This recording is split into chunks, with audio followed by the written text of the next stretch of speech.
Libreville vit depuis quelque temps au rythme de l'insécurité et de l'horreur. La découverte d'un corps décapité ce week-end dans le premier arrondissement de la capitale en est l'illustration. Une barbarie qui n'a pas laissé insensible la rédaction de Gabon Télévision, d'où cette analyse que nous propose Martial Tchibinda. Un début de semaine comme les autres. Tranquille, Libreville-la-Belle va qu'à ses occupations.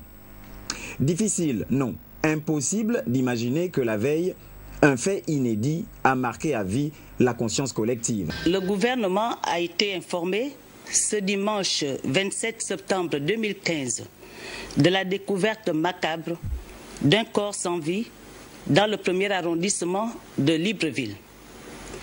Le corps décapité, qui est celui d'une jeune femme, a été retrouvé à la cité Pompidou. Incroyable mais vrai. Nous sommes bel et bien au Gabon. Et de mémoire de Gabonais, jamais acte d'une telle nature n'aura été enregistré. Le gouvernement s'indigne et condamne cet acte odieux, ainsi que la violence avec laquelle il a été perpétré. Crime passionnel, crime dit rituel, crime religieux, perpétré par quelque illuminé, telles sont évidemment les interrogations qui en découlent.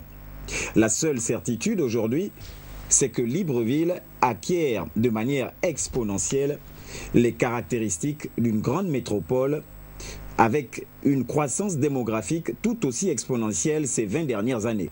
L'insécurité augmente au même titre que la population, c'est scientifiquement indéniable. Face à cela, il faut pouvoir compter sur les autorités compétentes. Le gouvernement demande que toute la lumière soit faite sur les circonstances de ce drame. Il appelle également à ce que les coupables soient retrouvés, répondent de leurs actes et soient sévèrement punis conformément à la loi.